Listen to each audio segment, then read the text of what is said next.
Personally, I really don't care what the GBI, the Georgia Bureau of Investigation, says regarding the dual unaliving of Khaidir and Nazir Lewis, the twin young men that were found unalive atop of Bell Mountain, and I think it was Hiawassee, Georgia, if I'm not mistaken. And they said that they found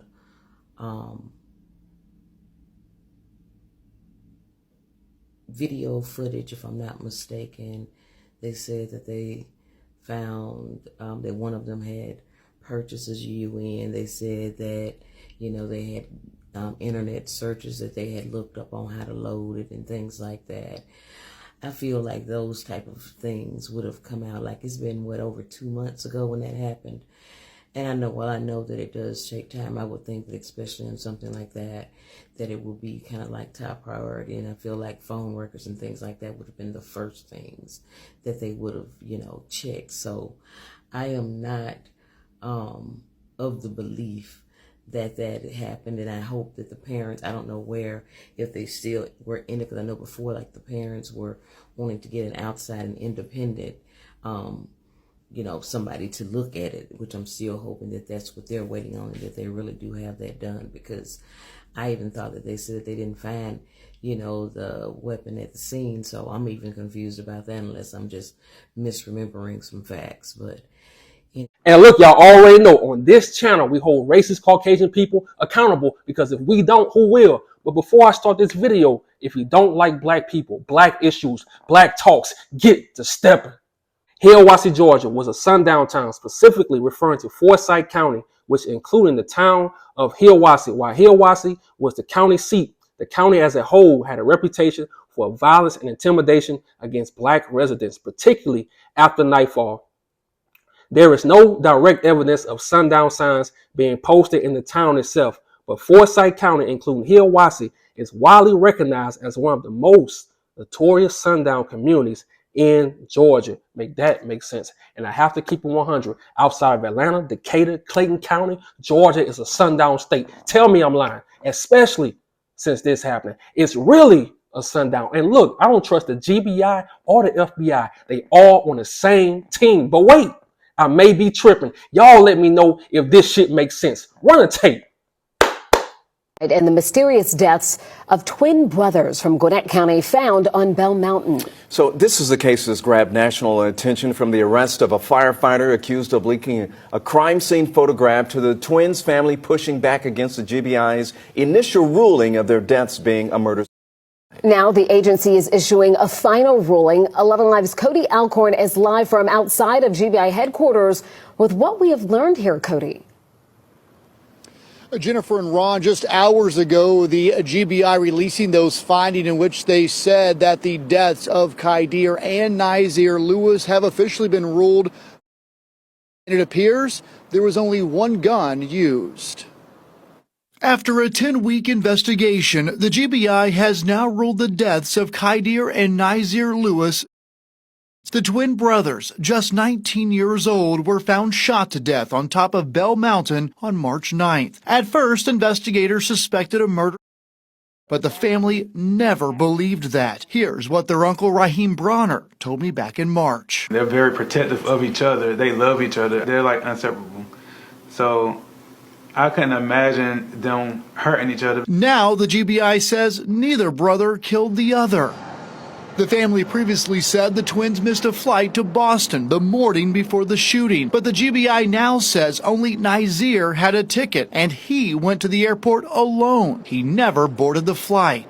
Investigators say Nazir also bought ammunition used in the shooting and that it was delivered to their Lawrenceville home 3 days before their deaths. Then forensic analysis of their phones revealed internet searches on how to load a gun and rates. The GBI also says autopsies show both brothers fired a gun. But one question remains, and it's one the GBI may never be able to answer. Why would two young men enrolled in spring college courses with plans for the future, two brothers who didn't like to hike or drive outside the perimeter, take a 100-mile trip to North Georgia, climb to the top of a remote mountain, and take their own lives? One after the other with the same gun, meaning one of them had to watch the other die, then pick up the gun and pull the trigger. It's a question that may forever haunt this family.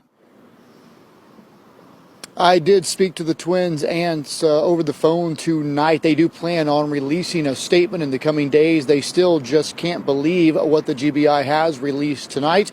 As for the GBI, they say that this investigation will be officially closed in the coming weeks. And there's an old saying, if it looks like a duck, if it walks like a duck, if it quacks like a duck, then it must be a duck. These people are playing in our faces every single day. You can't tell me that two young black men, twin brothers, drove to a sundown town, climbed up the mountain, and deleted themselves. I'm not going for it. Then I said, wait, through all this chaos and confusion, where's this dude, Scott Curlin? Scott Curlin has been accused of interfering in the investigation into the deaths of 19-year-old brothers Quador Malik Lewis and Azur Rahim Lewis. Curlin of Hiawassee is a volunteer firefighter in Towns County. The Georgia Bureau of Investigation said March 18th that the 42-year-old shared the gruesome photos of the death scene of the twins with the public. Curlin was charged with misdemeanor obstruction. He was also removed from his duty for violating department protocol. Make sense. Where is Scott Curlin? See, look, he can't just get off this easy. You can't just go around sharing pictures of dead people. I don't care what race they is, because guess what? If it was me, if I took pictures of two Caucasian people, what you think would happen to me? My bond would be $400K. I would be on house arrest. My mugshot will be everywhere. It'll be on Facebook, Instagram, YouTube, TikTok. Tell me I'm lying. And then I say, wait. Let me go read some comments from TikTok of this updated story about the twins. Check this shit out. And the first person is V. She said, another Kendrick Johnson. Then the next one is the real cool mom, Judy. She said, I'm from here and it's a sundown town. This isn't the first suspicious incident here. I still don't believe it. Make sense. And V is right. She's right.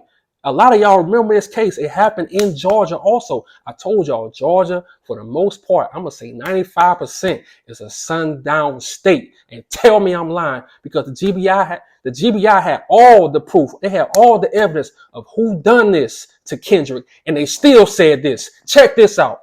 The GBI initially ruled the death of Kendrick Johnson, a Georgia high school student found in a rolled up wrestling mat, as an accidental death due to positional asphyxiation.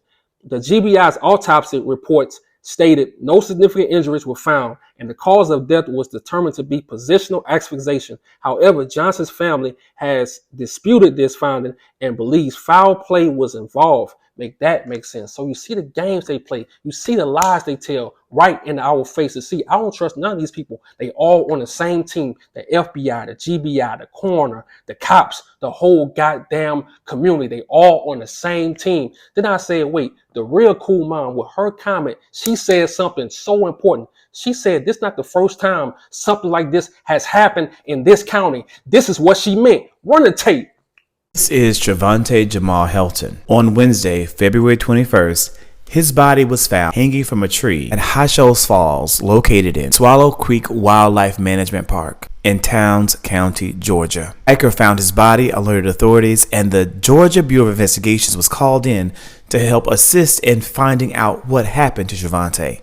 The GBI is saying that an initial investigation has found that his death seems to be an isolated incident. We are all awaiting anxiously for the results of an autopsy and more information to be shared around the circumstances that could have possibly led to this man's loss of life and how he ended up hanging from a tree in North Georgia.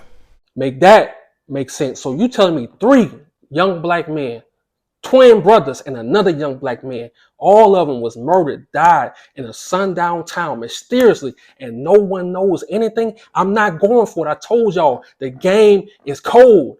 And look, before I go, I need y'all to go back. I need y'all to please go back and watch this series, Lovecraft Country. It's a reason why they only had 1 season, because it was telling you too much of your history. Why you think these people always say get over slavery, it's the past? Because once you decide to get over slavery, they can get over on you, and stuff like this can keep happening. They can keep kidnapping our people and trying to confuse us on purpose. So that's why I say, if you're a black content creator and you really care about your people, I don't care if you're on Facebook, TikTok, Instagram, YouTube, Snap, whatever you own, and you create content, our content is so important for our people. It's so important because some people don't have that voice when stuff like this happens in their family. And we already see what time these news outlets are on, the GBI, all of them, they not on our side. So it's important that you keep creating your content. My people on TikTok, please keep creating your content. I love TikTok because the people are so creative and our people are always on it. If you want to find some information first, go to TikTok. So shout out to all my black content creators on TikTok, on Facebook, on Instagram, on YouTube. We really need to put these stories out and stick together, because I told you, look, on my channel, we hold racist cowards accountable. So rest in peace to Quador and Azor Lewis. I told y'all, man, the game is cold. I'm out.